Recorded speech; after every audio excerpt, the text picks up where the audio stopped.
kamar mandi untuk ibu-ibu itu di sekolah ya, bukan yang biasa, karena yang biasa dipakai untuk laki-laki, bapak, karena kita jumlahnya sangat banyak. Jadi ibu-ibu kamar mandinya yang di sekolah, di Kuta. Itu sedikit ya pemberitahuan. Nah. Bismillahirrahmanirrahim. Alhamdulillahirabbil alamin wa asyhadu an la ilaha illallah wahdahu la syarika lahu wa asyhadu anna Muhammadan abduhu wa rasuluh. نواصل معكم أيها الإخوة في شرح معتقد الإمام الشافعي. انتهينا من الحديث عن الإيمان بالقضاء والقدر،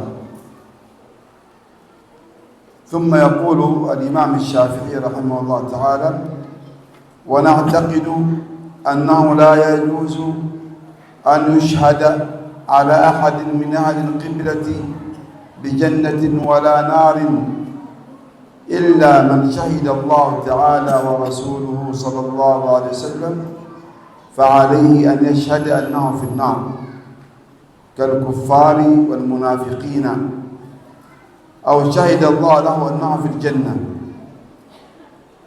وهو أبو بكر وعمر وعثمان إلى آخره. قال وهو أبو بكر وعمر وعثمان وعلي وطلحة والزبير وسعد وسعيد وعبد الرحمن بن عوف وأبو عبيدة بن الجراح وعائشة أم المؤمنين والحسن والحسين رضي الله عنهم أجمعين، ونترحم على معاوية رضي الله عنه. هذه المسألة أيها الإخوة تتعلق بقضية الحكم على مصير أهل القبلة عند الله عز وجل. ما المقصود بهذه القبلة؟ المقصود بهذه القبلة المسلمين المؤمنين، المسلمون المؤمنون الذين هم موحدون وماتوا على الإسلام، فهم هذه القبلة. القبلة مقصود بها قبلة الصلاة. طيب، إذا مات المسلم هل نشهد أنهم من أهل الجنة؟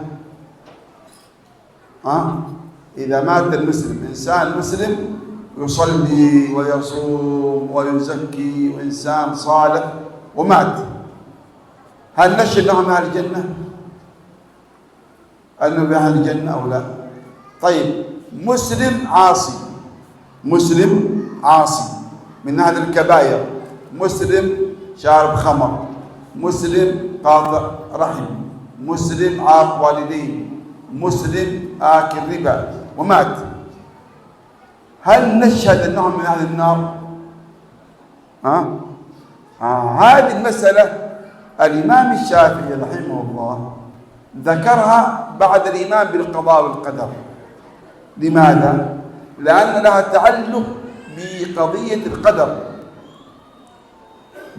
القدر. الشهادة على الإنسان من أهل الجنة أو النار هذا من قدر الله عز وجل، فلا يجوز أن نشهد على أحد مات على الخير أنه من أهل الجنة، ولا يجوز أن نشهد على أحد مات على المعصية أنه من أهل النار، لا بالجنة ولا بالنار، لا نشهد على أحد، ولكن نقول حسبه إن شاء الله يكون من أهل الجنة، نحسبه من أهل الجنة، أو نحسبه من أهل النار، نحسبه، الله أعلم.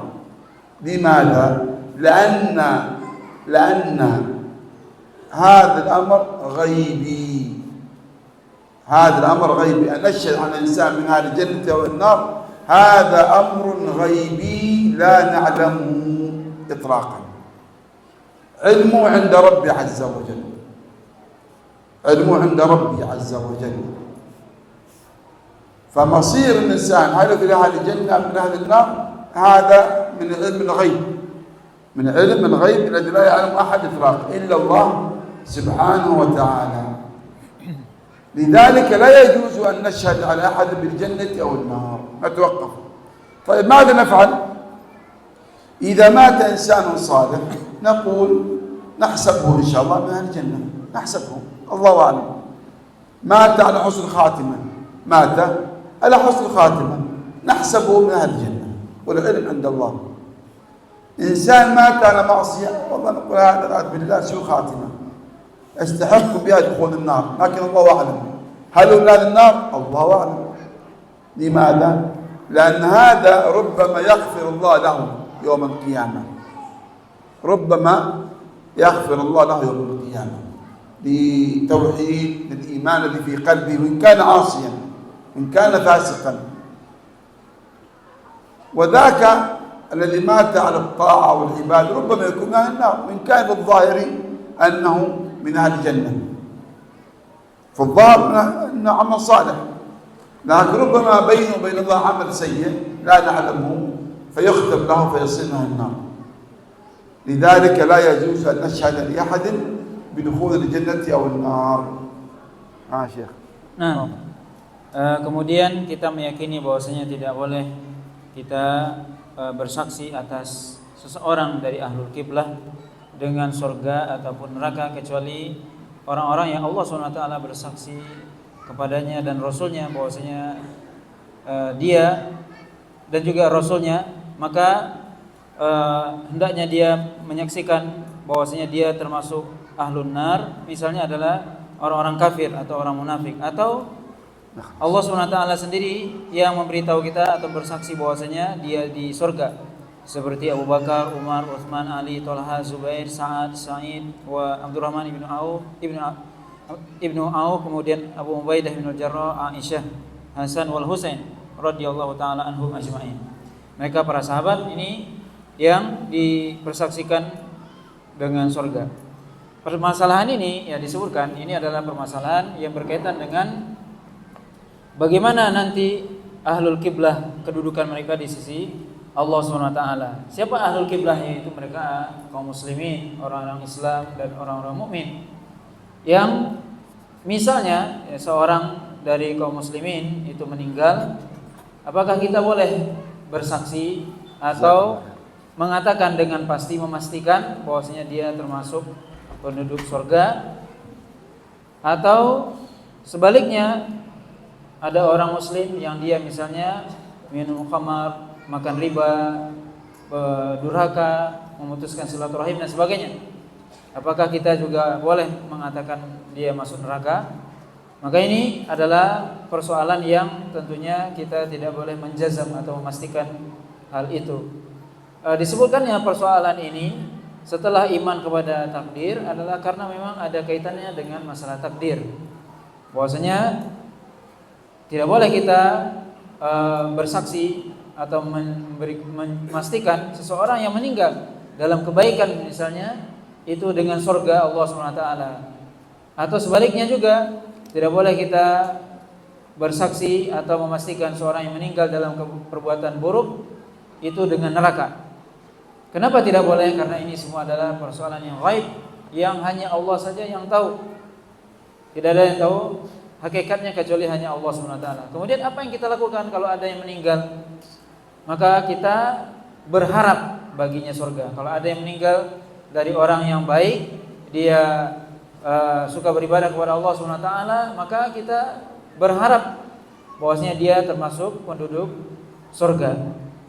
Dan sebaliknya juga, ya kalau ada orang yang meninggal yang dia melakukan perbuatan maksiat dan dosa, ya bisa jadi dia itu diampuni oleh Allah SWT, kita tidak tahu hakikatnya. Dan bisa juga ada juga orang yang dia melakukan kebaikan tapi itu hanya secara zahirnya, maka kita tidak tahu hakikat dari hal itu semua. Maka tidak boleh kita memastikan bahwasanya si fulan ini termasuk penduduk surga atau dia penduduk neraka, tapi kita hanya bisa berharap atau mendoakannya. Nah, هذا الحكم أيها الإخوة لا يجوز أن نشهد على أحد من هذه القبلة لا بجنة ولا بنار. هل على إطلاقه؟ لا، ليس على إطلاقه. لماذا؟ هناك استثناء. ما هو الاستثناء؟ هناك الاستثناء نستثني من هذا الحكم من شهد الله ورسوله أنهم من أهل الجنة، أو شهد الله ورسوله أنهم من أهل النار. فمن شهد الله ورسوله من الجنة صدقنا وآمنا من أهل، قطعنا أنهم من أهل الجنة.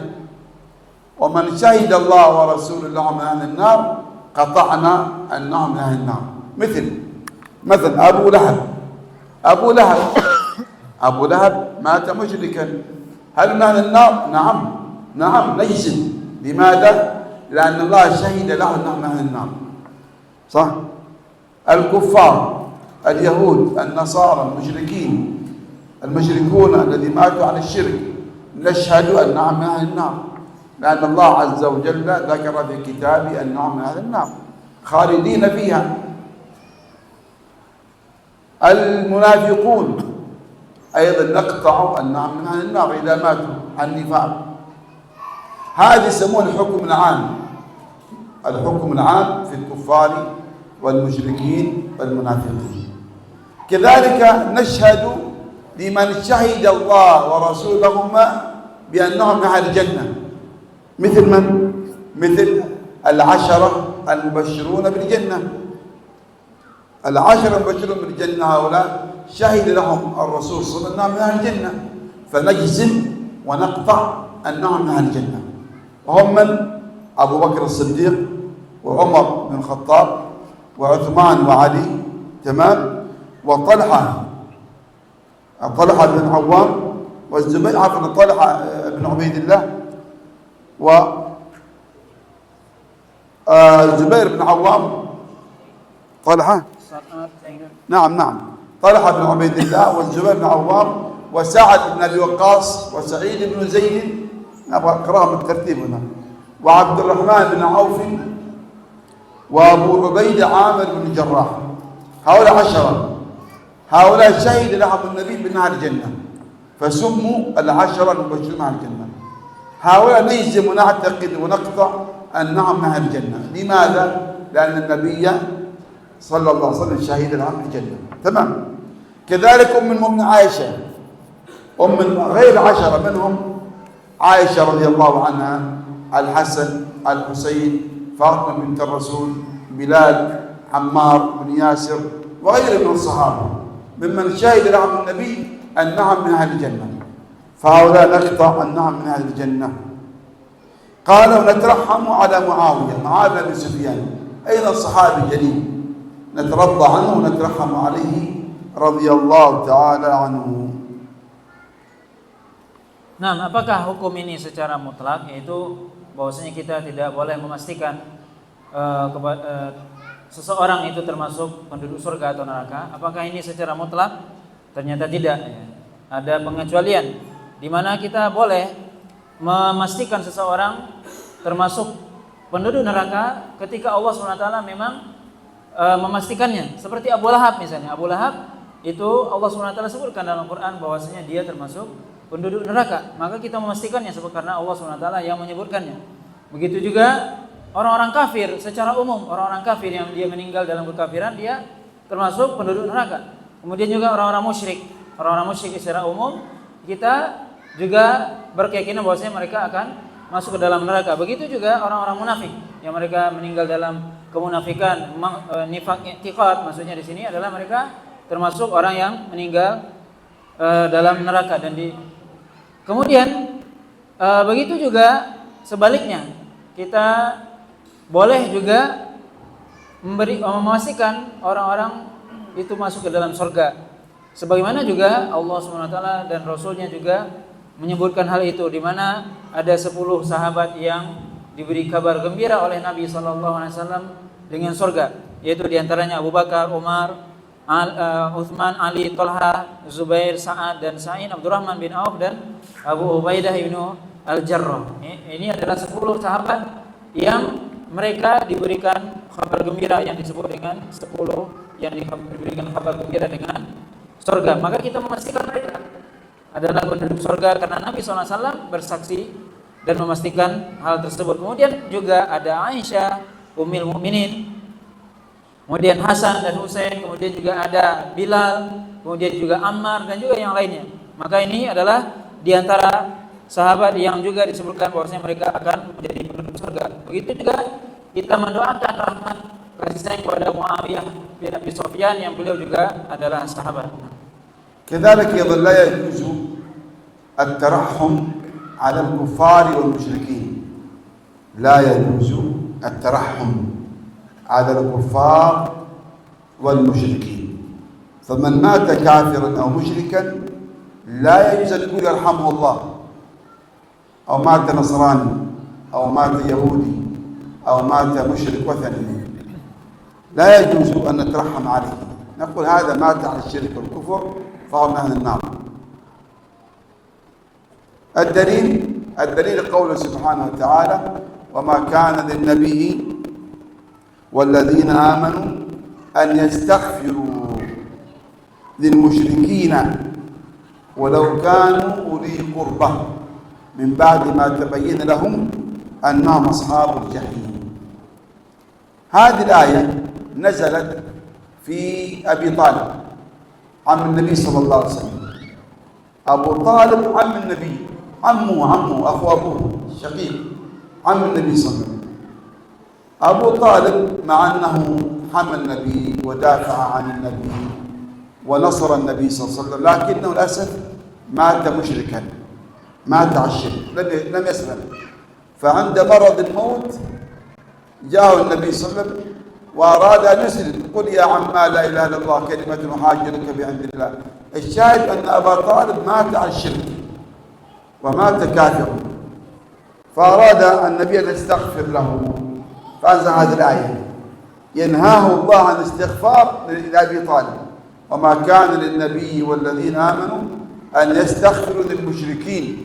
لا يجوز أن تستغفر له أو تدعو له بالرحمة بعد وفاته، ولو كانوا أولي قربى، حتى لو كان عمك يا رسول الله لا تستغفر له، ما دام مات على الشرك وعلى الكفر دع أمره إلى الله عز وجل، فإن يوم القيامة يكون من أهل النار. نعم. Kemudian juga perlu kita ketahui bahwasanya tidak boleh kita mendoakan rahmat bagi orang-orang yang kafir dan orang musyrik, yaitu siapa saja yang dia meninggal dalam keadaan kufur atau kemusyrikan, maka tidak boleh kita mendoakan rahmat kasih sayang kepada mereka. Ya, dan dalilnya adalah jelas firman Allah SWT: "Maka Nabi walladzina amanu yastaghfiru lil musyrikin walau kanu uli qurba min ba'di ma tabayyana lahum annahum ashabul jahim." Bahwasanya tidak pantas bagi Nabi dan orang-orang beriman mereka memohonkan ampun buat orang-orang musyrik walaupun mereka adalah karib kerabat mereka, setelah jelas bagi mereka bahwasanya mereka adalah penduduk neraka jahim. Maka ayat ini turun menjelaskan tentang Abi Thalib, di mana paman Nabi SAW Abi Thalib itu adalah meninggal dalam keadaan musyrik, di mana dalam ayat ini Allah SWT melarang Nabi untuk beristighfar, memohonkan ampun kepada Abi Thalib karena Abu Thalib meninggal dalam keadaan musyrik. Maka tidak boleh kita mendoakan kebaikan ataupun mendoakan rahmat kepada orang yang meninggal dalam keadaan musyrik atau kekufuran. كذلك أيضا نهي النبي صلى الله عليه وسلم عن استغفار لوالديه، تمام، لأنه مات على الشرك. وقيل أن هذه الآية نزلت في هذا الأمر في والدي النبي صلى الله عليه وسلم.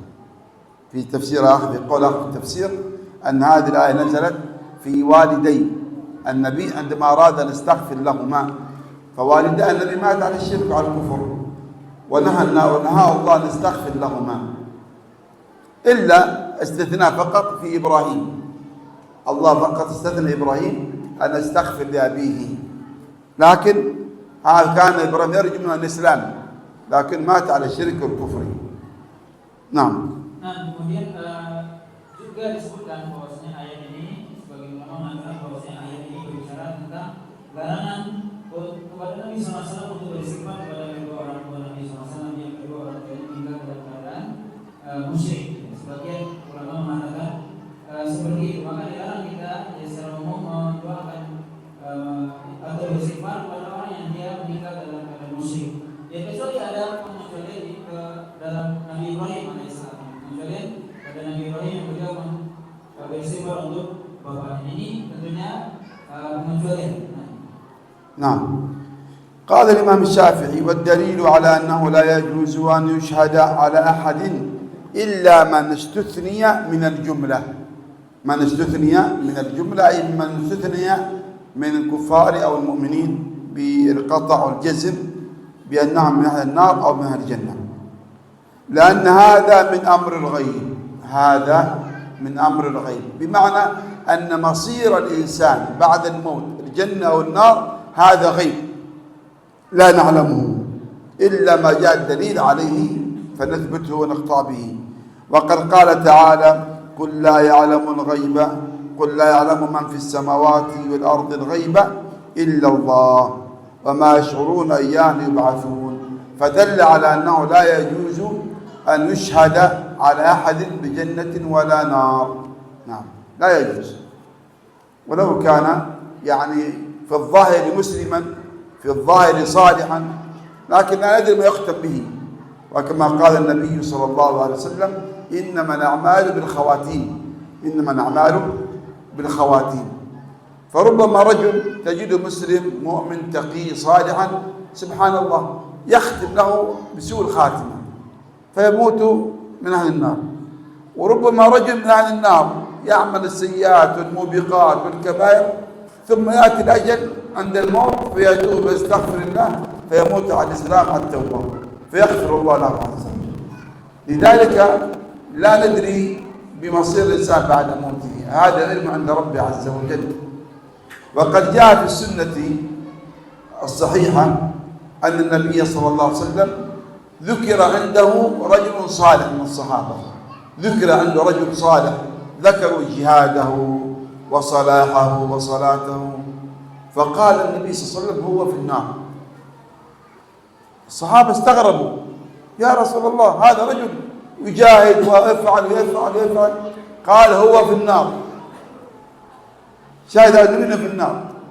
فالصحابة، أحد الصحابة تحقق الأمر، فهذا الرجل في أحد الغزوات أصيب بجرح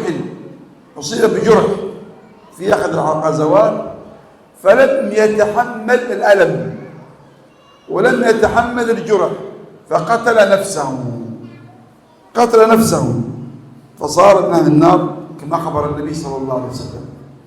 لذلك أنت قد ترى الرجل الصالح في ظاهره، ولكن نحسن الظن فيه أنه إن شاء الله مات على حسن خاتمة وخير فهو من أهل الجنة.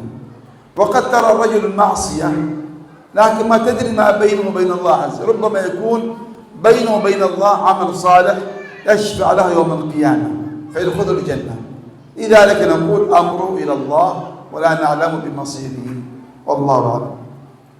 Nah, kemudian di sini disebutkan bahwasanya dalil tentang kita tidak boleh bersaksi bahwasanya atau memastikan seorang itu dengan surga atau neraka, ya kecuali yang dikecualikan oleh Allah SWT secara umum, yaitu baik dari kalangan orang mukmin ataupun orang kafir, di mana Allah SWT dan Rasulnya ada mengecualikan dari orang mukmin ataupun orang kafir di antara. Kenapa? Karena itu adalah perkara yang gaib, yang tidak ada yang mengetahui kecuali hanya Allah SWT saja. Allah SWT berfirman, ini dalilnya adalah Allah SWT mengatakan: "Qul la ya'lamu man fil ardi wal ard Qul la ya'lamu man fis samawati wal ardil ghaiba illallah wa ma yashuruna ayyana yub'atsun." Katakanlah bahwasanya tidak ada yang mengetahui dari penduduk langit ataupun bumi ini, tidak ada yang mengetahui yang gaib kecuali hanya Allah semata, dan mereka tidak mengetahui kapan mereka akan dibangkitkan. Maka ini adalah dalil bahwasanya kita tidak boleh memastikan seorang termasuk penduduk surga ataupun neraka. Dan juga kita bisa melihat seseorang, bisa jadi seorang itu melakukan kebaikan secara zahir dia baik, tapi belum tentu ya. Karena Nabi SAW mengatakan innamal a'mal bil khawatim, bahwasanya amalan seseorang itu dilihat dari akhirnya. Ya bisa jadi seorang melakukan amal kebaikan, naudzubillah, kemudian dia melakukan keburukan, kemudian akhir dari amalannya adalah keburukan. Atau sebaliknya, ada orang yang dia melakukan maksiat, dosa dan sebagainya, tapi dia akhirnya atau di akhir hidupnya dia bertaubat kepada Allah SWT. Maka kita tidak mengetahui hakikat dari orang tersebut. Pernah disebutkan bahwasanya Rasulullah di hadapan Nabi SAW ada orang yang soleh, yang dia berjihad, taat kepada Allah SWT. Kemudian para sahabat memujinya. Kemudian Rasulullah SAW mengatakan dia adalah penduduk neraka. Maka para sahabat kemudian heran. Kemudian ternyata di salah satu peperangan itu sahabat ini terluka, kemudian akhirnya naudzubillah beliau membunuh diri, bunuh diri karena tidak kuat menahan dari luka tersebut, kemudian akhirnya beliau bunuh diri. Akhirnya apa? Maka Nabi SAW mengatakan dia termasuk penduduk neraka. Maka dalam hal ini kita tidak boleh, ya sekali lagi, memastikan seorang itu termasuk penduduk surga ataupun neraka, karena itu semua bisa jadi kita melihat seorang itu hanya secara zahirnya dia baik dan sebagainya, atau bisa jadi orang itu melakukan keburukan, maksiat dan dosa, ternyata dia memiliki amalan yang tersembunyi antara dia dengan Allah saja yang tahu. نعم. يقول الإمام الشافعي رحمه الله: ونعتقد أن الله تعالى يراه المؤمنون في الآخرة وينظرون إليه تعالى، والدليل على ذلك ما قال الله تعالى: للذين أحسنوا الحسنى والزيادة. قيل الحسنى الجنة، والزيادة النظر إلى وجه الله تعالى. وقال تعالى: وجوه يومئذ ناظرة إلى ربها ناظرة. وقال تعالى: وفيها ما تشتهي الأنفس وتلذ الأعين وأنتم فيها خالدون. وقيل تلذ الأعين بالنظر إلى وجه الله تعالى. وقال تعالى: فلا تعلم نفس ما أخفي لهم من قرة أعين جزاء بما كانوا يعملون. قيل قرة أعينهم بالنظر إليه تعالى. وقال تعالى: فمن كان يرجو لقاء ربه. وقال تعالى: فمن كان يرجو لقاء ربه، من كان يرجو لقاء الله فإن أجل الله لآت وهو السميع العليم. وقد قال النبي صلى الله عليه وسلم: إنكم سترون ربكم كما ترون القمر ليلة البدر ليس دونه حجاب ولا تضامون في رؤيته تعالى. الحديث. وروى جابر بن عبد الله قال: سمعت رسول الله صلى الله عليه وسلم يقول: نحن يوم القيامة على كوم فوق الناس فتدعى الأمم وما كانت تعبد الأول في الأول حتى يأتينا ربنا تبارك وتعالى فيقول: ما تنتظرون؟ فيقولون: ننتظر ربنا تعالى. قال: أنا ربكم. فيقولون: حتى ننظر إليك. قال: فيتجلى لهم تعالى. وذكر الحديث بطوله. فدلت هذه الآية على أن الله تعالى يرى في الآخرة بلا ريب ولا شك. هذه مسألة تكلمنا عن الصباح اليوم، صح؟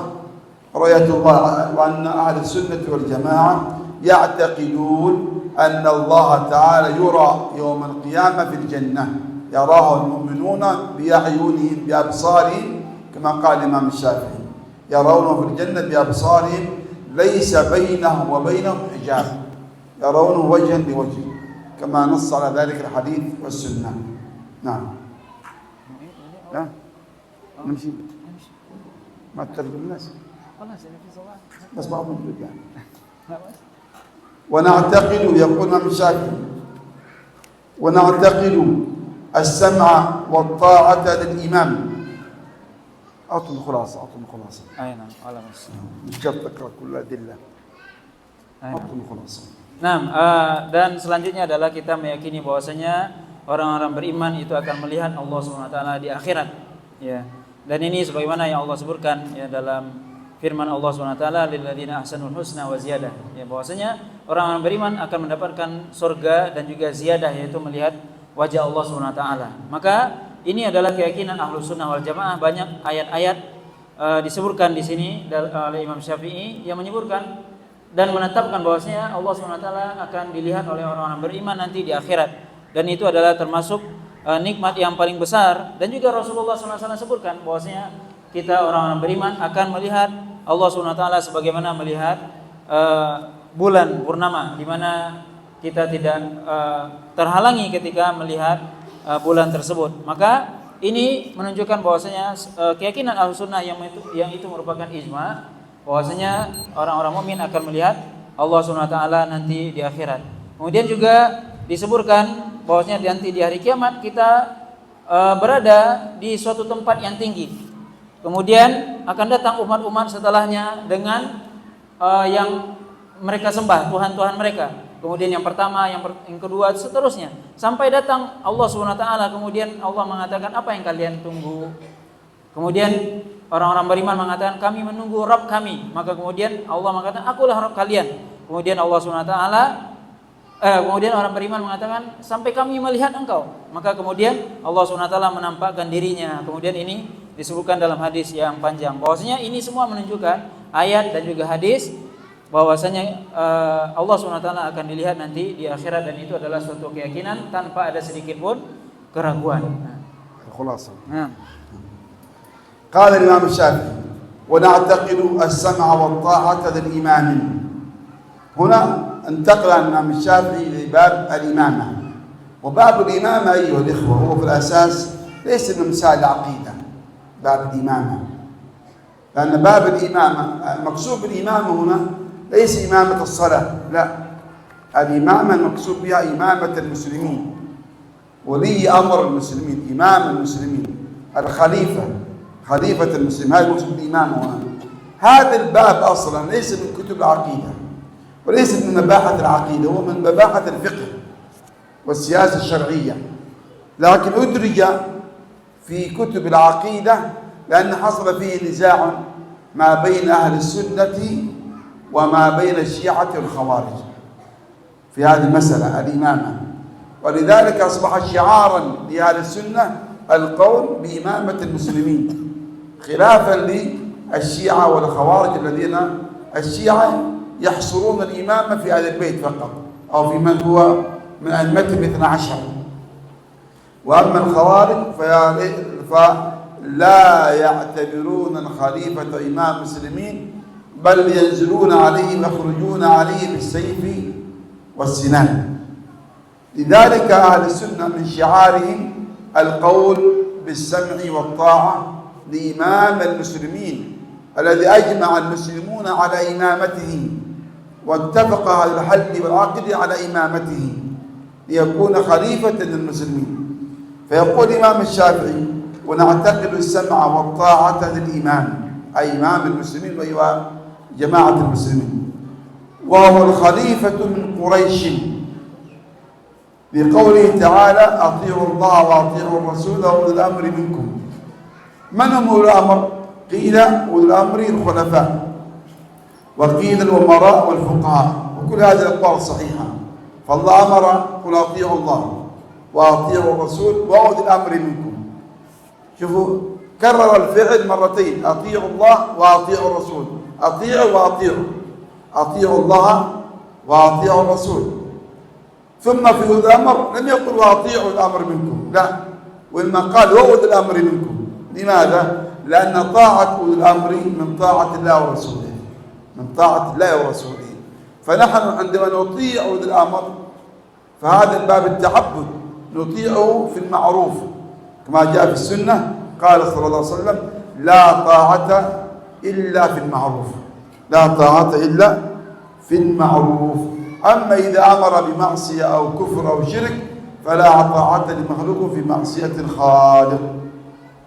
وقد قال صلى الله عليه وسلم: أطيعوا من ولي عليكم ولو كان عبدا حبشيا. وقال صلى الله عليه وسلم: الأئمة من قريش، فصح ما قلنا. Nah, kemudian adalah kita meyakini bahwasanya kita wajib mendengar dan taat kepada imam, yang dimaksud adalah khalifah, yaitu pemimpin dari kalangan Quraisy, di mana di sini disebutkan ya bab al-imamah di sini maksudnya bukanlah imam sholat, tapi adalah imam kaum muslimin, khalifah, pemimpin yang besar, yang mana sebenarnya pembahasan imamah ini bukan pembahasan akidah, tapi adalah pembahasan fikih, yaitu dalam pembahasan siasat syariah, siasat atau politik Islam yang sesuai dengan syariat. Itu sebenarnya. Tetapi para ulama menyebutkan ini dalam kitab-kitab akidah karena adanya khilaf, perbedaan masalah imamah ini dengan dua sekte, yaitu Syiah dan Khawarij. Di mana orang-orang Syiah berkeyakinan bahwasanya imamah ini hanya berhak pada orang Ahlul Bait saja.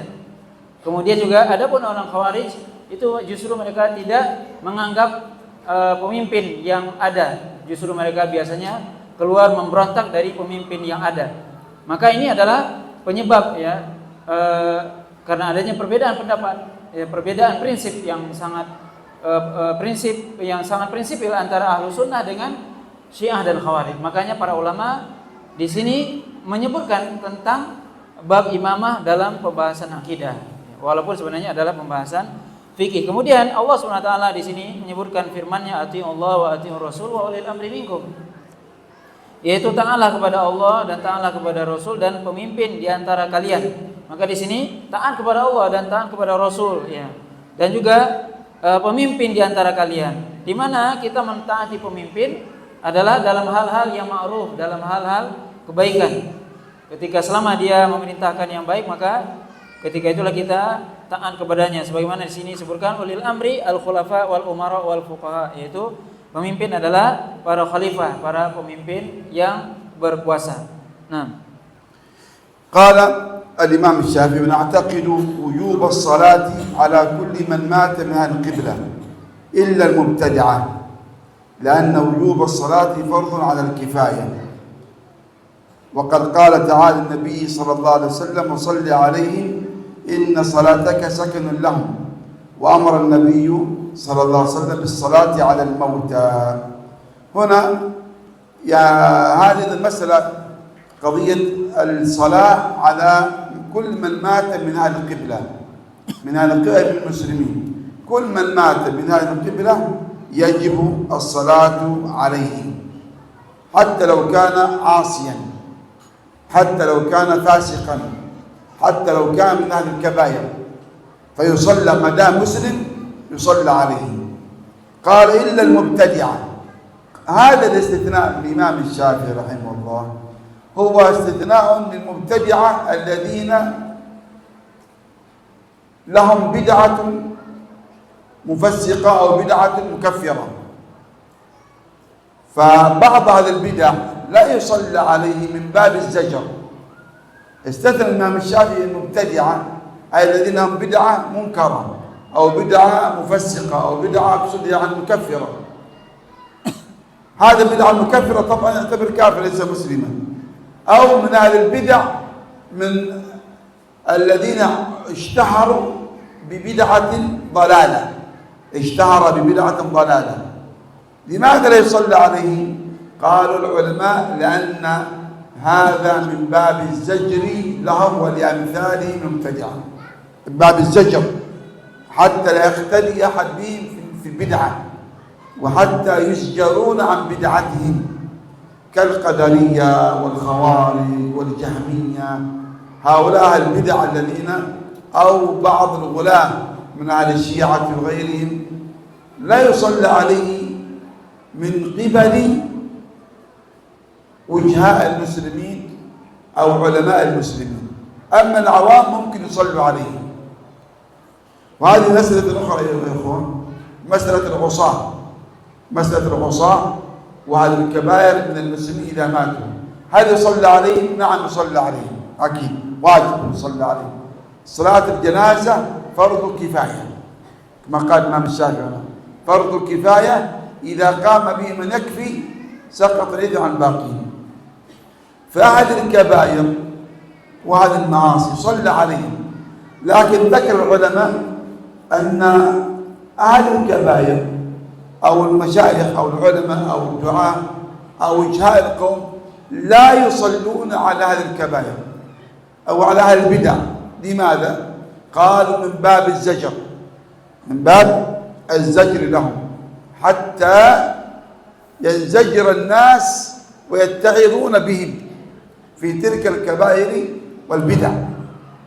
ودليل ذلك ما ثبت في الصحيح أن النبي أتي له بجنازة لرجل يصلي عليه، أن يصلى عليه، فقالوا أحفاده أو أولاده يا رسول الله إنه مات وعليه دين، مات وعليه دين، فقال صلوا على ميتكم لا أصلي عليه.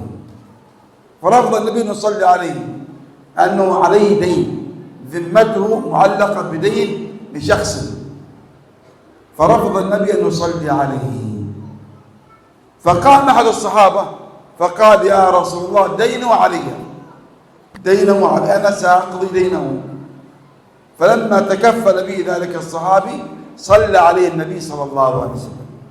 فاستدل العلماء من ذلك على أن أهل الكبائر وأهل المعاصي اللي اشتهروا بالفجور بالمعاصي الكبيرة كالمخدرات أو الفواحش أو أهل البدع الذين اشتهروا بالبدعة هؤلاء لا يصلى عليهم من قبل وجهاء القوم كالعلماء والمشايخ أو وجهاء القوم، لا يصلى عليهم.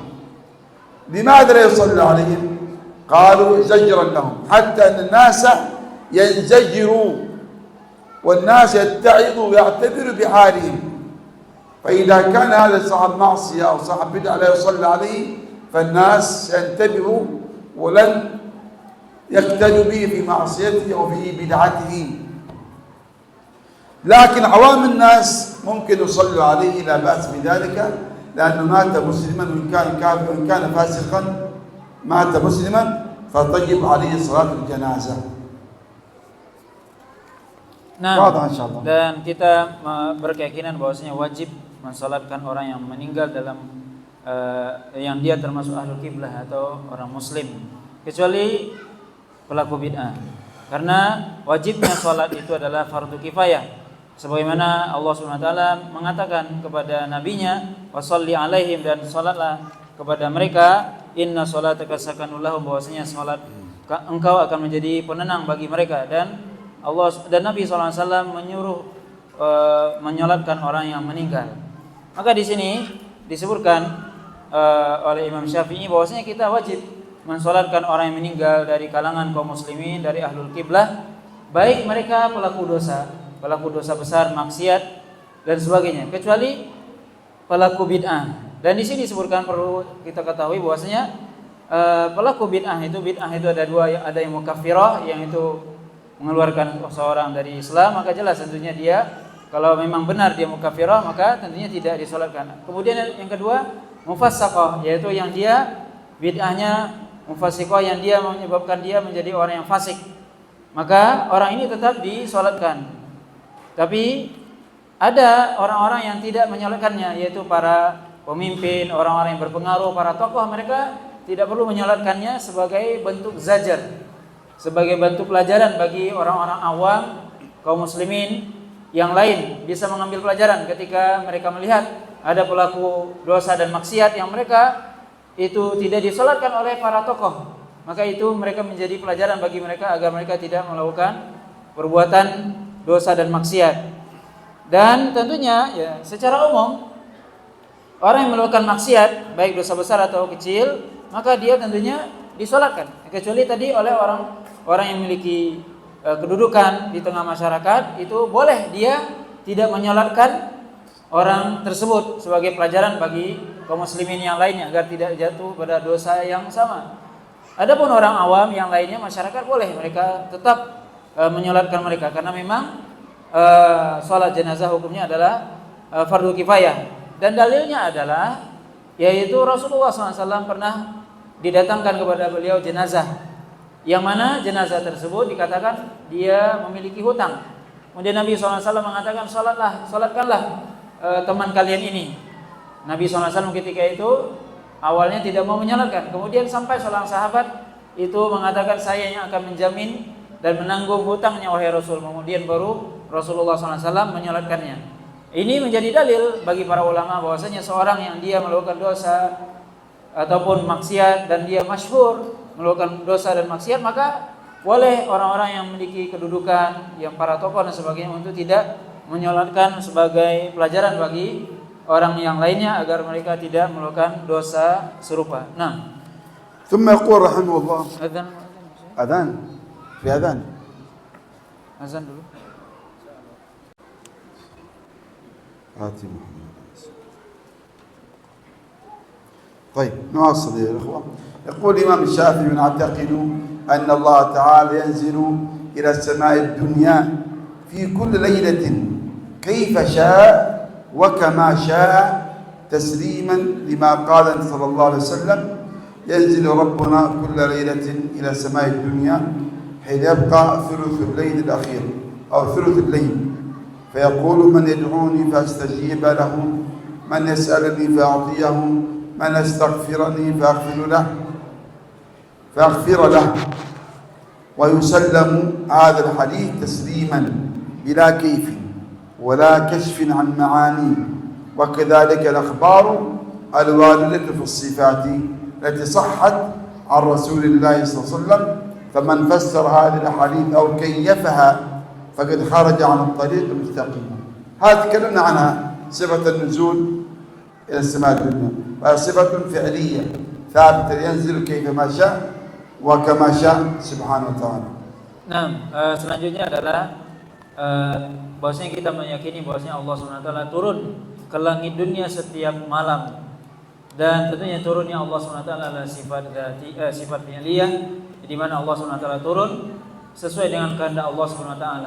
Dan ini adalah keyakinan Ahlus Sunnah wal Jamaah, bahwasanya Ahlus Sunnah wal Jamaah meyakini bahwasanya Allah SWT turun ke langit dunia sesuai dengan kebesaran Allah SWT, dan kita tidak perlu menanyakan bagaimana turunnya Allah SWT. Bagaimana turunnya Allah SWT itu tidak perlu kita tanyakan, karena Allah SWT tidak memberitahukan kepada kita. Maka hendaknya kita hanya menerima atau menerima apa yang kita baca atau kita dengar, dan kita yakini bahwasanya Allah SWT turun ke langit dunia, dan turunnya Allah SWT sesuai dengan kebesaran Allah SWT. Dan ini adalah i'tiqad Ahlus Sunnah dalam bab nuzul turunnya Allah SWT ke langit dunia. Nah, qala wa na'taqidu an ahla an-nar yarawna waj'a al-'adhabi, yarawna waj'a al-'adhabi ay fi an-nar, liqawlihi ta'ala inna adh-dhalimina lahum 'adhabun alim ay waji', لأن الألم هو الوجع، وأن أهل الجنة لا يموتون أبدا، أهل الجنة لا يموتون أبدا، كما قال تعالى جنات عدن تجري من تحت الأنهار خالدين فيها أبدا، لا يذوقون فيها الموتى إلا الموتة الأولى، يعني لا يذوقون في الجنة موتا إلا الموتة الأولى التي ذاقوها في الدنيا. وقال رسول الله صلى الله عليه وسلم النوم أخو الموت وأهل الجنة لا ينامون. وهذا هو الآن بدأ الإمام الشافعي في الحديث عن يوم الآخر. فأهل السنة والجماعة يعتقدون بوجود الجنة والنار، وأنهما باقيتان لا تفنيان ومخلوقتان وموجودتان الآن، وأن النار فيها عذاب أليم للكفار والمشركين، وأن الجنة فيها النعيم المقيم لأهل النعيم ولأهل الجنة من المؤمنين.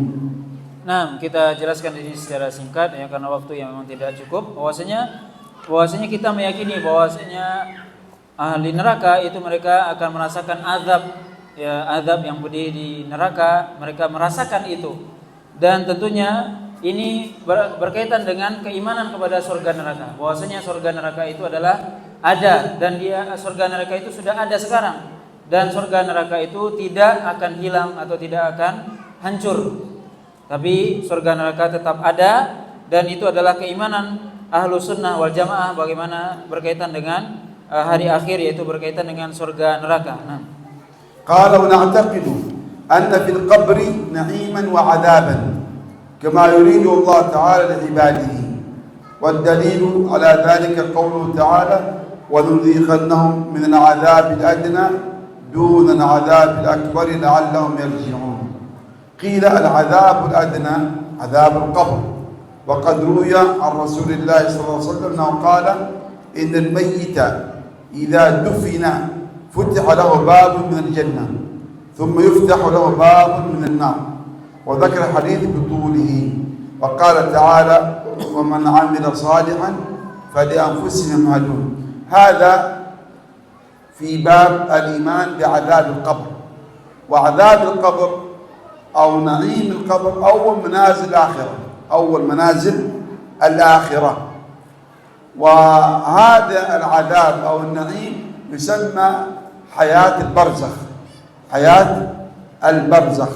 والبرزخ هي الحياة التي يقضيها الميت في قبره إما ينعم في قبره وإما يعذب، فتسمى هذه حياة البرزخ، وهي حياة بين حياتين، حياة بين حياتين، بين حياة الدنيا وبين حياة الآخرة، وهي حياة البرزخ، وهي الحياة التي يقضيها الميت. فالميت في قبره إما أن ينعم إذا كان المؤمنين المتقين الصالحين مع الجنة، وإما أن يعذب في قبره، يعذب في قبره. فنؤمن بنعيم القبر وعذابه، فأهل السنة والجماعة يؤمنون بعذاب القبر ونعيم القبر وبفتنة القبر. ما الفرق بينهما؟ عذاب ونعيم القبر أي يشعر به الميت في قبره، يعذب الروح والجسد في قبره، أو ينعم الروح والجسد في قبره. أما الفتنة فمقصود بها سؤال ملكين: من ربك؟ من نبيك؟ ما دينك؟ هذا سمى فتنة القبر. فإن كان من المؤمنين أهل الجنة ثبته الله عز وجل وأجاب عن الثلاث الأسئلة، فيقول ربي الله وديني الإسلام ونبي محمد صلى الله عليه وسلم. وإن كان من أهل النار ومن أهل الضلال فيضله الله عز وجل فلا يجيب، فيعذب في قبره. فهذا يسمى فتنة القبر، فتنة القبر ونعيم القبر وعذاب القبر. فأهل السنة والجماعة يؤمنون بهذه الأمور لأن ثابتة بالدليل من الكتاب والسنة. طيب، ما الدليل على عذاب القبر؟ من القرآن قال تعالى في قوله عز وجل: ولنذيقنهم من العذاب الأدنى دون العذاب الأكبر. ما هو العذاب الأكبر؟ عذاب النار. طيب، ما هو العذاب الأدنى؟ عذاب القبر، عذاب القبر. وقال سبحانه وتعالى: أدخلوا آل فرعون سوء العذاب النار يعرضون عليها غدوا وعشيا ويوم القيامة أدخلوا آل فرعون أشد العذاب. أصلا النار يعرضون عليها غدوا وعشيا في آل فرعون. ذكر عذابين آل فرعون. العذاب الأول يعرضون على النار غدوا وعشي. ما هو الغدو؟ بعد الفجر، الصباح الباكر، والعشي بعد العصر. فيعرض فرعون وقومه وأهله آل فرعون على النار في الغدو والعشي. أين هذا؟ في القبر، في القبر، يعذبون في قبورهم في الغدو والعشي. ويوم القيامة أدخلوا آل فرعون أشد العذاب. ما هو شد العذاب هذا؟ الثاني هو عذاب النار، عذاب جهنم. إذن هذه الآيتين أثبتتا عذاب القبر وأن الناس يعذبون في قبورهم. أما من السنة فالحديث متواترة كثير كما قال ابن القيم على إثبات عذاب القبر ونعيم القبر. نعم. قال السنة والجماعة يؤمنون بعذاب القبر ونعيم القبر وفتنة القبر. Nah, kemudian kita meyakini bahwasanya di kubur itu ada kenikmatan atau azab. Maka ini adalah i'tiqad Ahlus Sunnah wal Jamaah, bahwasanya seorang meyakini bahwasanya di kubur, yaitu di barzakh, itu seseorang bisa jadi mendapatkan nikmat kubur ataupun mendapatkan azab kubur, yaitu di barzakh. Maka dikatakan barzakh adalah pembatas antara dua kehidupan, yaitu kehidupan dunia dan kehidupan akhirat. Maka di sini disebutkan tentunya dalil-dalil tentang hal tersebut ya. Kemudian juga perlu diketahui ada juga yang kedua adalah fitnatul qabri, yaitu fitnah kubur. Apa yang dimaksud dengan fitnah kubur? Yaitu pertanyaan dua malaikat yang menanyakan siapa Rabb kamu dan juga apa agamamu dan siapa nabimu.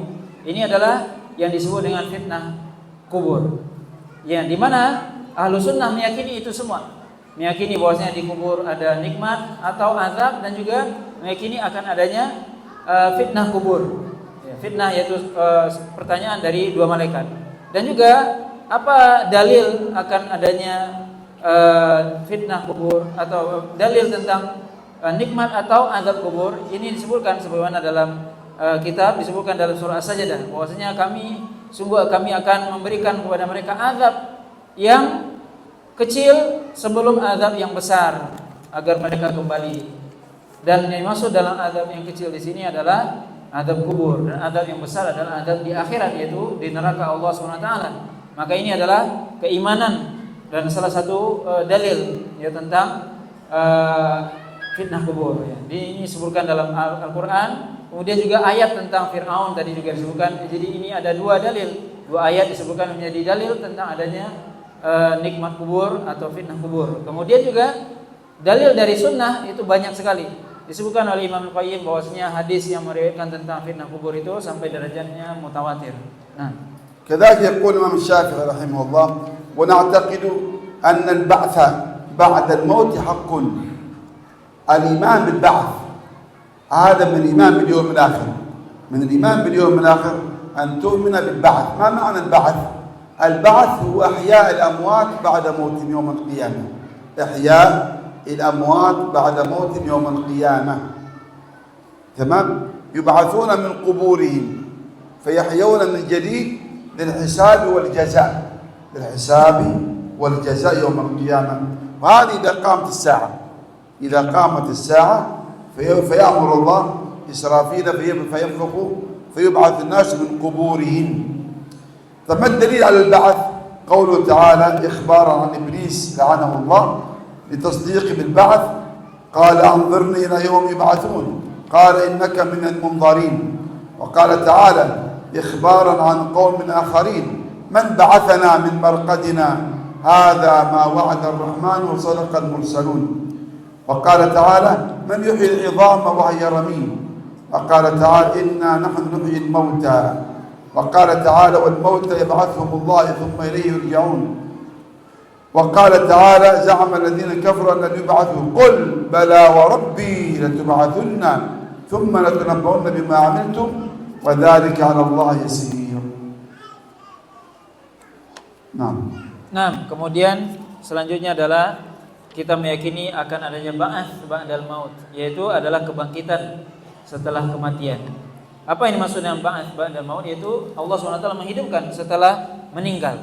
Maka ini adalah termasuk keyakinan ahlu sunnah wal jamaah bahwasanya kita akan dibangkitkan oleh Allah SWT setelah kita meninggal, dan itu terjadi setelah terjadinya hari kiamat nantinya. Ini adalah suatu keyakinan ahlu sunnah yang berkaitan dengan iman kepada hari akhir, sebagaimana disebutkan dalam dalil-dalil yang banyak dalam Al-Quran. Qala wa na'taqidu anna al-hisab haqqun. Al-hisab yawm al-qiyamah yuhasab an-nas ala a'malihim in khairan fa khair wa in sharran fa shar. Wa huwa hisab haqiqi yuhasab an-nas ala a'malihim yawm al-qiyamah التي عملوها في الدنيا. فيؤمن أهل السنة والجماعة بالحساب، أن يوم القيامة سيكون فيه حساب على الأعمال. ما الدليل؟ قال الإمام الشافعي: والدليل على ذلك قوله تعالى: فأما من أوتي كتابه بيمينه فسوف يحاسب حسابا يسيرا. وقال تعالى: فحاسبناها حسابا شديدا. وقال تعالى: وأما من أوتي كتابه بشماله فيقول يا ليتني أوتي كتابيه. الحساب في حساب شديد وحساب يسير. هنا ذكر الله عز وجل فسوف يحاسب حسابا يسيرا، وهذا الحساب اليسير هو يسمى عرض الأعمال، أن يعرض الله على العبد أعماله دون أن يسأله ويناقشه في الحساب في أعماله. فهذا العرض هو الحساب اليسير، عرض دون نقاش. فيعرض الله عليه أعماله في صحيفته: عملت كذا كذا كذا كذا كذا في الدنيا، فتعرض عليه الأعمال. فهذا يسمى الحساب اليسير، فسر النبي هذه الآية في السنة. أما الحساب الشديد هو النقاش، يسمى النقاش. لذلك جاء في السنة قال صلى الله عليه وسلم: من نوقش الحساب فقد عذب. من نوقش الحساب فقد عذب. بمعنى ما هو النقاش؟ أن يناقشك الله في كل صغيرة وكبيرة: لما فعلت هذا؟ لماذا لم تفعل كذا؟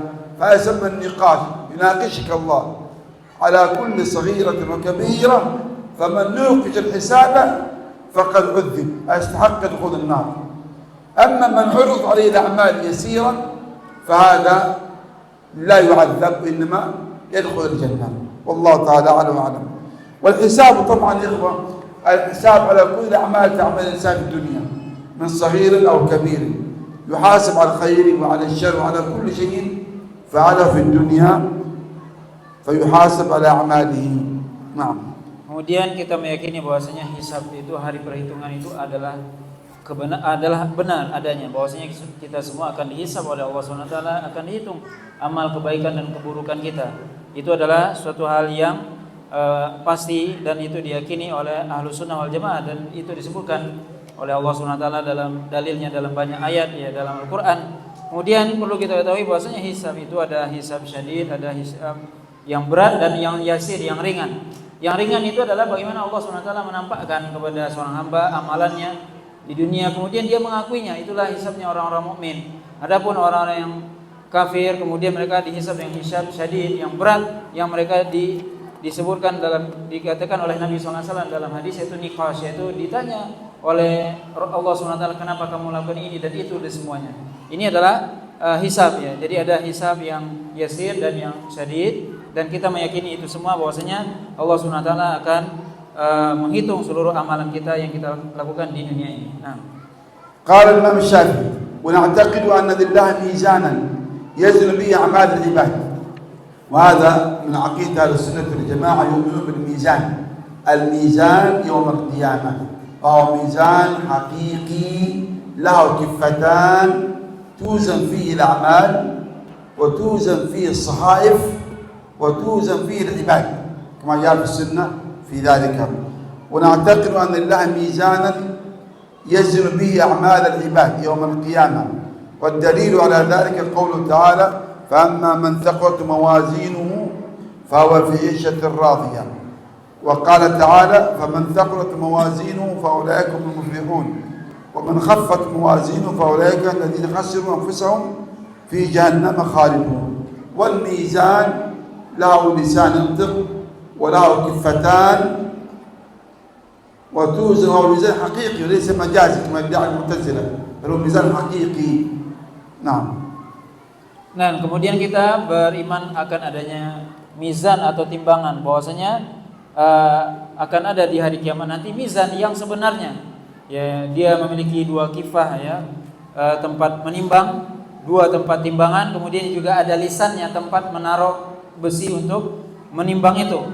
Yang mana akan ditimbang di situ amalan seseorang, ditimbang juga orangnya, dan juga ditimbang catatan amal kebaikannya. Ini semua akan ditimbang. Jadi kita semua akan ditimbang, baik itu orangnya, amalannya, ataupun kitab atau tulis catatan amal kebaikan atau keburukannya, semua itu akan ditimbang di hari kiamat, dan timbangan itu akan benar adanya nanti secara hakiki di hari kiamat. Nah. قال الإمام الشافعي: ونعتقد أن الشفاعة حق. الشفاعة، الإيمان بالشفاعة، أهل السنة والجماعة يؤمنون بالشفاعة. ما هي الشفاعة؟ الشفاعة هي التوسط للغير في جلب خير أو دفع ضر، تسمى الشفاعة. قال: وأن المجرمين من المؤمنين لا يخلدون في النار وإن عملوا الكبائر. نعم. السؤال: طبعا الإمام الشافعي ذكر مسألتين: مسألة الشفاعة ومسألة مصير أهل الكبائر من المسلمين. المسلم الذي يموت وعنده كبيرة من كبائر الذنوب، كبيرة من كبائر ولم يتب منها، ما مصير يوم القيامة؟ مسلم شارب خمر مات ولم يتب منه، مسلم عاق والديه مات ولم يتب من العقوق، مسلم قاطع رحم مات ولم يتب من قطع الرحم، مسلم شارب خمر، زاني، شارب مخدرات، آكل ربا، قاتل نفس، هذه كبائر الذنوب، مات ولم يتب منها، ما مصير يوم القيامة؟ قال أهل السنة والجماعة: يعتقد أهل السنة والجماعة أن المجرمين، أن أصحاب الكبائر من المسلمين الذين ماتوا على الكبيرة ولم يتوبوا منها وليس عندهم شرك، شرط، ليس عندهم شرك، مسلم، فهذا يكون يوم القيامة تحت مشيئة الله تعالى. إن شاء الله غفر ذنبه لما عندهم من الإيمان والتوحيد وأدخلوا الجنة، وإن شاء الله عذبه في النار جزاء أنه لم يتب من الكبيرة فيعذب في النار. فإذا غفر الله له هذا بفضل الله ورحمته، فإذا عذبه في النار هذا بعدل الله عز وجل، بعدل الله. طيب إذا عذب في النار هذا مرتكب الكبيرة، هل يخلد في النار كالكفار المشركين؟ لا، لا يخلد في النار، وإنما يعذب بقدر ذنبه، بقدر ذنبه، ثم يخرج منها ويدخل الجنة، فيصير مآله إلى الجنة لأن مات في قلبه لا إله إلا الله محمد رسول الله. وإن كان صاحب كبيرة فشفعت له لا إله إلا الله فأخرج من الجنة ويدخل الجنة. هؤلاء أهل الكبائر من المسلمين، أهل الكبائر من المسلمين، فقد يغفر الله له ذنبه. لماذا؟ لأن عنده إيمان وتوحيد. إن كان صاحب كبيرة فيدخل الجنة دون حساب ولا عقاب، وإن شاء الله عاقبه على ذنبه، فإذا عوقب في النار لا يخلد فيها، وإنه يعذب بقدر ذنبه ثم يدخل الجنة. هذا الكبائر من المسلمين، هذا مصير يوم القيامة. ما الدليل؟ قال الدليل على ذلك قوله تعالى: إن الله لا يغفر أن يشرك به ويغفر ما دون ذلك لمن يشاء. ما معنى هذه الآية؟ أي من جاء مشركا فهذا لا يغفر الله له، فيصير مصيره خالدا مخلدا في نار جهنم. المشرك. طيب، ويغفر ما دون ذلك. ما معنى ما دون؟ أي ما هو أقل من الشرك. طيب، ما هو الذي أقل من الشرك؟ الكبائر، المعاصي. الكبائر المعاصي، لكن لمن شاء، ويغفر ما دون ذلك لمن شاء. فإذا شاء الله غفر ذنبه وإذا شاء عاقبه. نعم.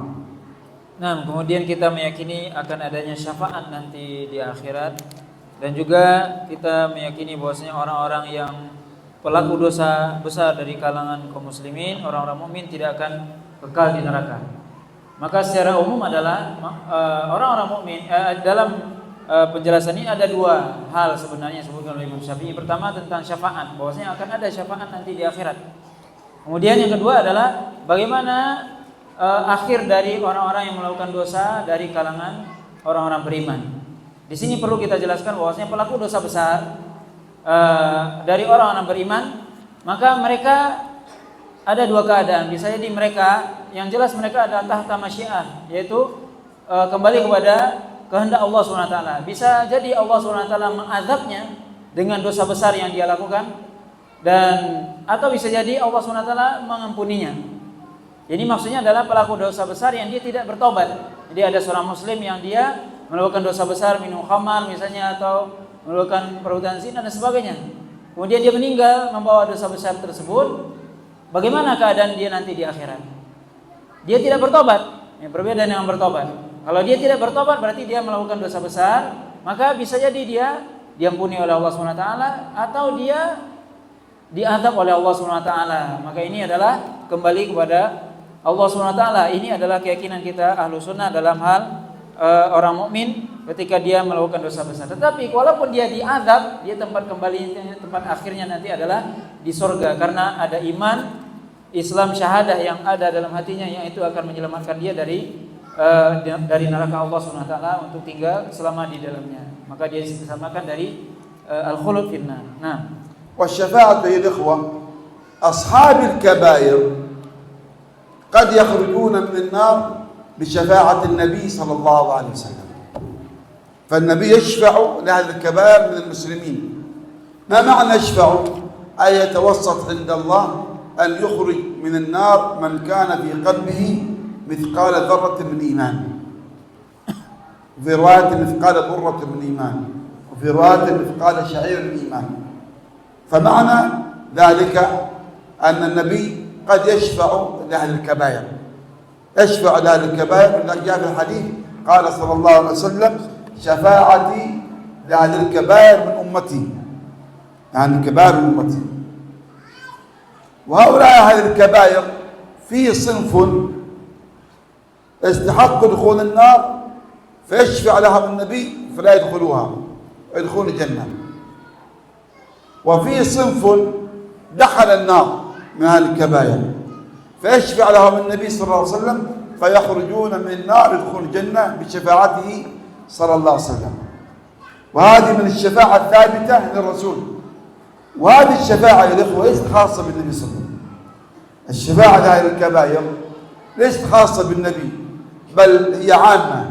فيشفع النبي صلى الله عليه وسلم وتشفع الملائكة ويشفع الشهيد لأهله ويشفع الصالحون وأيضا القرآن فيشفعون أصحابهم. هذه الشفاعة عامة للنبي وغيره. Nah, kemudian syafaat Nabi SAW untuk orang-orang yang melakukan dosa besar ya dari umatnya. Maka syafaat ini bisa jadi diberikan oleh Nabi SAW kepada orang-orang yang melakukan dosa besar. Yang pertama bisa jadi dia melakukan dosa besar, kemudian dapat syafaat dari Nabi, kemudian dia tidak jadi masuk surga, atau dia tidak jadi masuk neraka, atau dia sudah masuk dalam neraka, kemudian dapat syafaat dari Nabi, kemudian dia keluar dari neraka dengan syafaatnya Nabi SAW. Dan syafaat ini tidak hanya khusus bagi Nabi, tapi juga malaikat memberikan syafaat, orang yang mati syahid memberikan syafaat, kemudian juga orang soleh memberikan syafaat, kemudian juga Al-Quran memberikan syafaat dan yang lainnya. Maka ini adalah syafaat yang kita beriman dengannya, yang tidak hanya khusus kepada Nabi tapi juga kepada yang lainnya. Wa syafa'at Nabi anwa'. Asy-syafa'at yaum al-qiyamah anwa'. Nabi sallallahu alaihi wasallam. أعظمها الشفاعة العظمى، وهذه خاصة بالنبي فقط، لا يشارك فيها أحد من الأنبياء والرسل. هذه خاصة بالنبي، الشفاعة العظمى. والمقصود بالشفاعة العظمى هي الشفاعة يوم القيامة لأهل المحشر، لأهل المحشر بعد يبعثوا من قبورهم ويحشرون لأرض المحشر، يأتي الناس إلى الأنبياء والرسل، إلى آدم، إلى نوح، إلى إبراهيم، إلى موسى، إلى عيسى، كلا يرميها إلى من بعده. فيأتون النبي محمد صلى الله عليه وسلم فيقول يا رسول الله أنت أحد الأنبياء والرسل وأنت خليل الرحمن، اشفع عند الله عز وجل. فيقول أنا لها. فيخر عند العرش ساجدا فيسجد سجودا طويلا فيذكر الله بمحامد وثناء على الله عز وجل. فيقول له الله يا محمد ارفع رأسك وسل تعطى واشفع تشفع. فيقول صلى الله عليه وسلم أمتي أمتي. فينزل الله عز وجل بفصل الحساب بين الناس.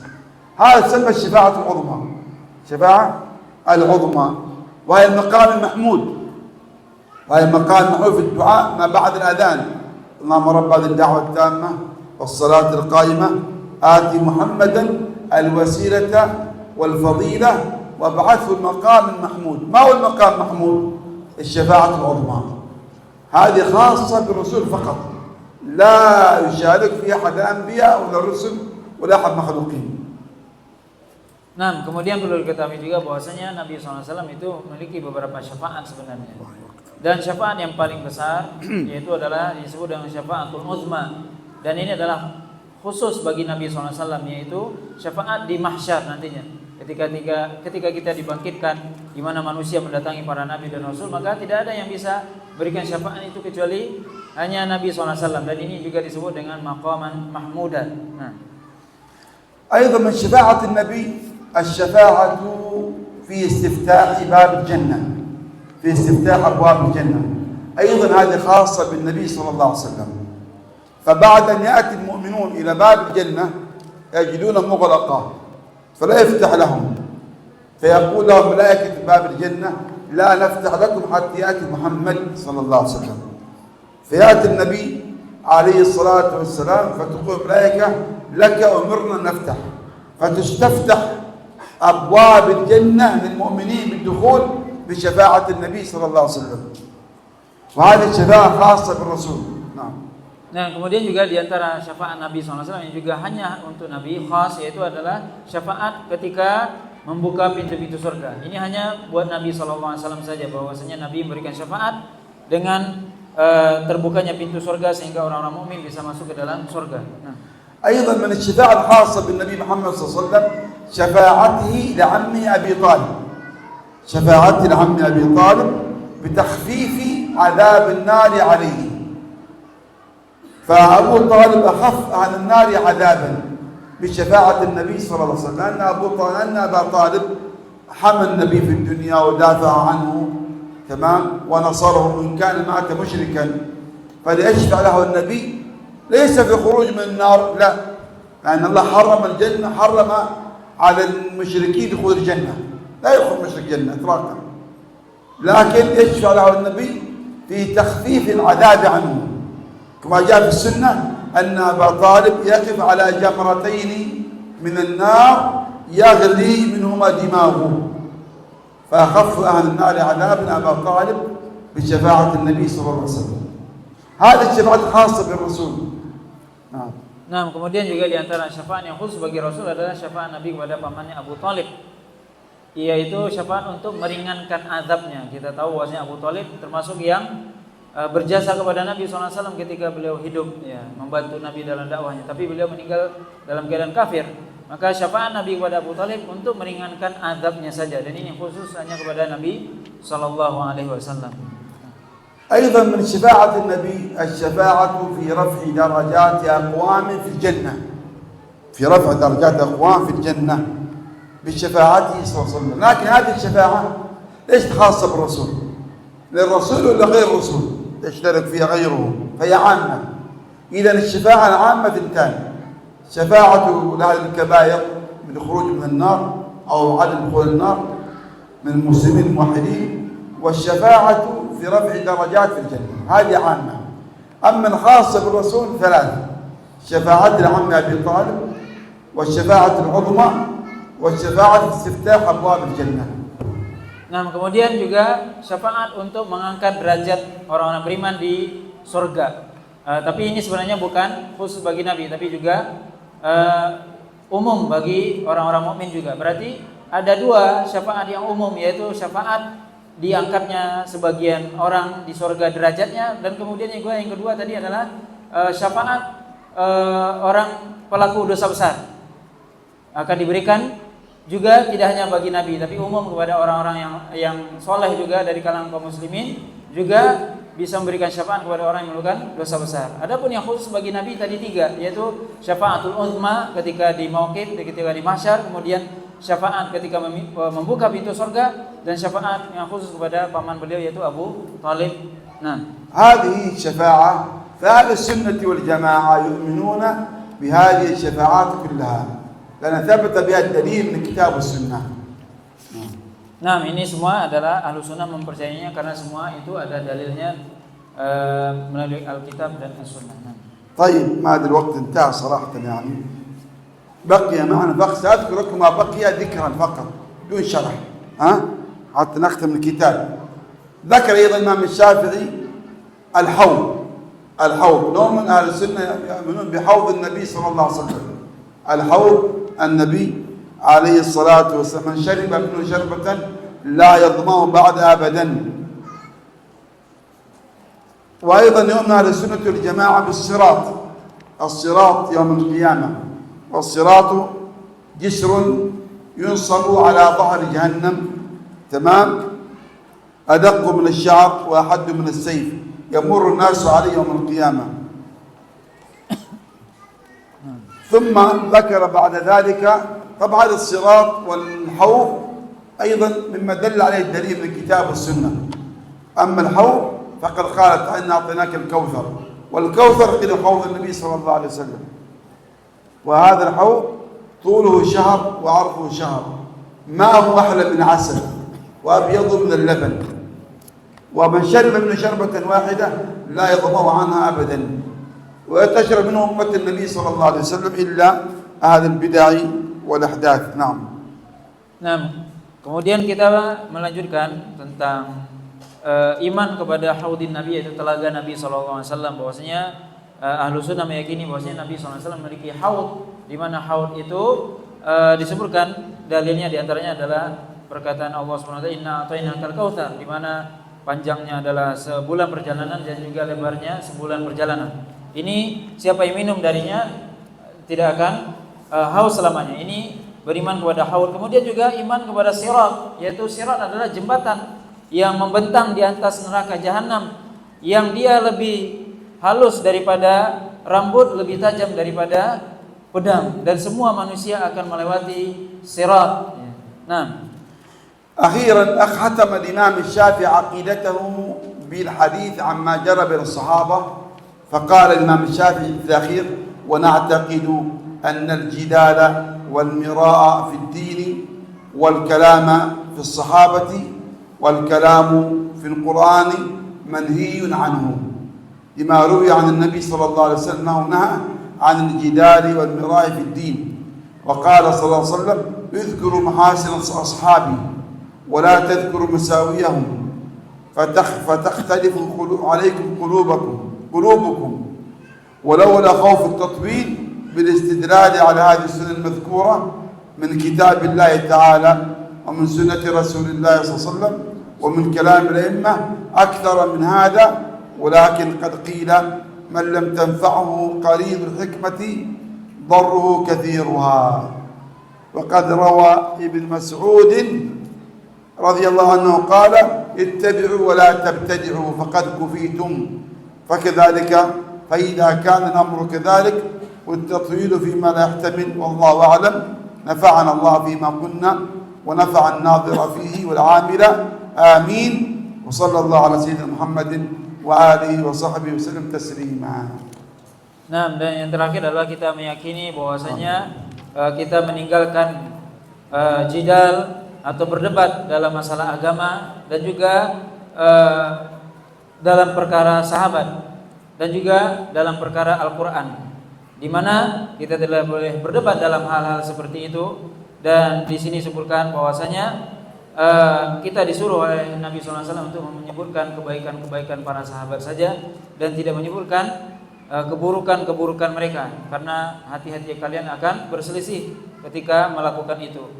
Dan tentunya sebenarnya masih banyak ya dalil-dalil ya tentang sunnah dan kitab yang menyebutkan, dan juga perkataan para ulama tentang akidah ini. Tetapi tentunya yang kita sampaikan ini atau yang kita tulis ini cukup ya, dan di mana disebutkan dalam pepatah para ulama bahwasanya sesuatu yang kecil dari sesuatu yang sedikit dari hikmah, kalau tidak bermanfaat bagi orang, maka banyaknya dari hikmah itu justru akan memberikan mudarat bagi dia.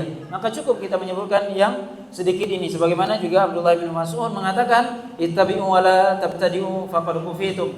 Maka ikutilah, janganlah membuat perkara-perkara yang baru, karena kalian sudah dicukupkan oleh para sahabat. Dan begitu juga sudah cukup apa yang kita sampaikan dalam risalah yang mulia ini. Dan semoga Allah SWT memberikan manfaat kepada kita semua, kepada orang yang melihat dan mengamalkan dari risalah ini. Amin. Wassallallahu ala nabiyina Muhammadin wa ala alihi wasallam. Dan dengan ini berakhir pembahasan kita, dan mudah-mudahan Allah SWT memberikan hidayah dan taufik kepada kita untuk mengamalkan apa yang kita dengar dan kita baca. Wallahu ta'ala a'la wa a'lam. Wassallallahu ala nabiyina Muhammadin wa ala alihi wasallam. الحمد لله انتهينا من شرح الكتاب. صراحة كان جهد الشباب ما شاء الله، صبروا وصمدوا وتحملوا وكتبوا، جزاهم الله خيرا. لذلك مكافأة لهم سأعطيهم إجازة بهذا الكتاب، لكل من حضر هذه الدورة سأعطيه إجازة بالسماع بهذا الكتاب. هذا الكتاب أنا روي عن شيخي يحيى بن عبد الله البكري الشهري من علماء عسير من بلد السعودية، أروي هذا الكتاب بإسناده إلى مؤلفه الياسوفي صدر الدين الياسوفي رحمه الله تعالى. فأجيزكم بهذا الكتاب يعني سماعا وتحديثا عني ونقل عني رواية، وإن شاء الله سأعطي الشيخ الإجازة كي يوزعها عليكم بإذن الله عز وجل. وأيضا أجيزكم بكتاب آخر في معتقد الإمام الشافعي من رواية الهكالي، من رواية الحسن الهكالي رحمه الله تعالى. وصلى الله وسلم على نبينا محمد وعلى آله وصحبه أجمعين. جزاكم الله خيرا. شكرا لكم جميعا، شكرا للإخوان، شكرا للأخوات، شكرا للأساتذة، شكرا لإدارة المركز المؤسسة على هذه الاستضافة، وأشكركم على حضوركم والتحمل والصبر، وجزاكم الله خير. نسأل الله عز وجل أن يجعل هذا المجلس في ميزان حسنات يوم القيامة، وأن يغفر الله لنا به إنه لذلك القادر عليه. وصلى الله وسلم على نبينا محمد وعلى آله وصحبه أجمعين. وأنا أجيز كل من حضر هذه الدورة بهذا الكتاب. هل قبلتم؟ قبلتم إن شاء الله. جزاكم خيرا. السلام عليكم ورحمة الله تعالى وبركاته. Jadi Syekh menyebutkan bahwasanya beliau akan memberikan ijazah kepada yang hadir daurah dari awal tadi juga teman-teman. Maka kita katakan jazakallahu khairan ya, atas apa yang beliau sampaikan, dan tentunya apa yang kita dapatkan di majelis ini mudah-mudahan bermanfaat, kita bisa amalkan semua. Nah, wa naqul li fadilati Syekh jazakallahu khairan ala ma qaddama lana min al-ulum wal fawaid. ونسأل الله عز وجل أن يجعل ذلك في ميزان حسناته وسدد خطاه ونفع به الإسلام والمسلمين. ونسأل الله تبارك وتعالى كذلك أن يكون هذه زيارة متكررة فيما بعد، ليس هذا الأول والأخير، لكن نطلب من الله ثم من الشيء المزيد من العلوم والفوائد، ولعل الله ييسر لنا ما قصدنا wa ma nawaina. Wallahu taala a'la wa alam wa jazakumullahu khairan. Ya, terima kasih juga kepada seluruh teman-teman yang hadir, para ikhwan dan akhwat, dan juga para panitia yang telah membantu kita dalam penyelenggaraan acara ini. Mudah-mudahan ini menjadi amal kebaikan bagi kita semua. Nah, wallahu a'lam. Jazakumullahu khairan. Wal ijazah lil ikhwan wal akhwat. Nah, ijazah untuk ikhwan dan akhwat semua. Al-akhwat ya. Aina ikhwan. جزاكم الله خير. والسلام عليكم ورحمة الله وبركاته.